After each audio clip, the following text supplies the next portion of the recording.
Bismillahirrahmanirrahim. Assalamualaikum warahmatullahi wabarakatuh.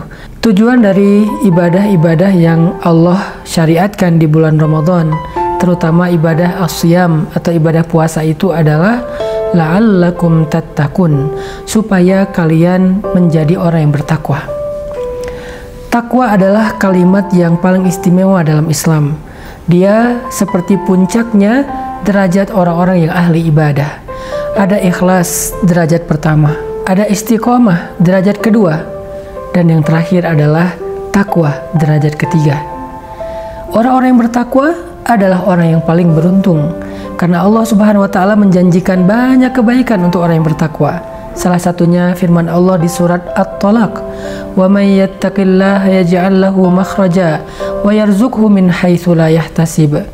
Wa may yattaqillaha yaj'al lahu min amrihi yusra.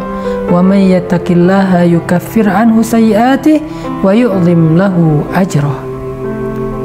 Siapa yang bertakwa kepada Allah, Allah kasih dia jalan keluar. Dan Allah memberikan kepada dia rezeki-rezeki yang tidak pernah dia duga-duga. Siapa yang bertakwa kepada Allah, Allah mudahkan segala urusannya.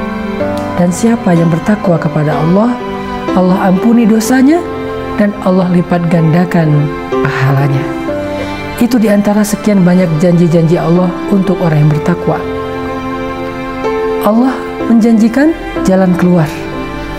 Kata para ulama, kalimat makhraja atau jalan keluar itu adalah kalimat yang diilustrasikan seolah-olah kita berada di dalam sebuah tempat yang sangat sempit, sehingga kita tidak punya ruang atau celah untuk bernafas kecuali sekecil lubang jarum. Coba kita bayangkan makna makhraja. Ketika kita terkurung di sebuah tempat yang sangat sempit, pengap, tidak ada udara, nggak ada oksigen, dan kita kesulitan untuk bernafas, sesak nafas, seolah-olah hanya ada lubang sekecil lubang jarum untuk kita bernafas. Orang-orang yang mengidap penyakit sesak nafas, asma, atau yang kena virus tertentu, mungkin mereka tahu betul betapa sempitnya kehidupan ketika sesak nafas. Seolah-olah kita hanya punya celah sekecil lubang jarum untuk bernafas. Lalu tiba-tiba Allah mengeluarkannya dari keadaan yang susah itu. Tiba-tiba dia berada di sebuah tanah lapang dengan udara yang sangat segar, sejuk, luas, dan dia bisa menghirup udara itu sedalam mungkin dan memenuhi rongga-rongga paru-parunya, dan dia merasakan kenyamanan dan keleluasaan. Itulah makhraja. Pernahkah kita merasakan kesempitan hidup? Pernah merasa bahwa seolah-olah hidup itu sudah tidak ada celah bagi kita untuk merasa nyaman?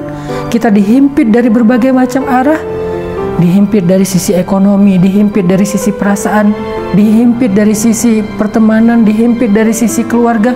Semua penjuru menghimpit kita, seolah-olah kita nggak punya ruang sama sekali untuk bergerak. Rasanya hidup ini sempit sekali. Kita tidak tahu harus berbuat apa dan harus bagaimana.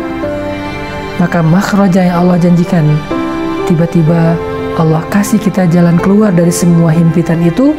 Hidup kita berubah drastis dari himpitan menjadi kelapangan, dari himpitan hidup menjadi kenyamanan. Semuanya memudahkan kita dari sisi keuangan, harta, materi, dari sisi finansial kita dilapangkan, dari sisi keluarga kita dibahagiakan, semuanya berbesar hati untuk kita. Dari sisi pertemanan kita didatangkan orang-orang baik, dari sisi perasaan kita disenangkan, kita dipuaskan. Itulah makhraja yang Allah janjikan untuk orang yang bertakwa. Dan ternyata bukan hanya makhraja, Allah lanjutkan kalimatnya, wa yarzuqhu min haitsu la yahtasib, dan Allah berikan dia rezeki yang dia tidak pernah duga-duga. Kalau kita masih bisa menduga sumbernya, jalannya, maka bukan itu yang Allah maksud. Oh, saya akan dapat dari pekerjaan ini. Oh, saya akan dapat dari orang yang bayar hutang. Oh, saya akan dapat dari apa dan seterusnya. Bukan itu yang Allah maksud. Justru yang tidak pernah kita pikirkan, dan Allah Maha Kuasa untuk mendatangkannya dalam kehidupan kita dengan jumlah rezeki yang memuaskan hati kita. Mau mendapatkan rezeki yang penuh dengan kejutan, tiba-tiba dapat order apa, tiba-tiba dapat pekerjaan apa, tiba-tiba dapat project apa, tiba-tiba mendapatkan jodoh yang kita nggak pernah menduga. Ternyata orang yang selama ini kita punya perasaan tetapi kita nggak berani mengungkapkannya, ternyata dia menerima lamaran kita. Ternyata kita mendapatkan rezeki keturunan, anak yang soleh atau soleha. Banyak bentuk rezeki yang tidak terduga-duga. Seperti Allah berikan keturunan yang istimewa kepada Nabi Yakub, yaitu Yusuf, kepada Nabi Ibrahim, yaitu Ishak dan Ismail, atau kepada Nabi Daud, yaitu Sulaiman. Jadi siapa yang ingin mendapatkan rezeki yang penuh dengan kejutan, fattaqullah, bertakwalah kepada Allah Subhanahu wa taala. Bagaimana cara bertakwa? Belajar itu di bulan Ramadan dengan menjalankan perintah Allah dan meninggalkan larangannya. Barakallahu fikum.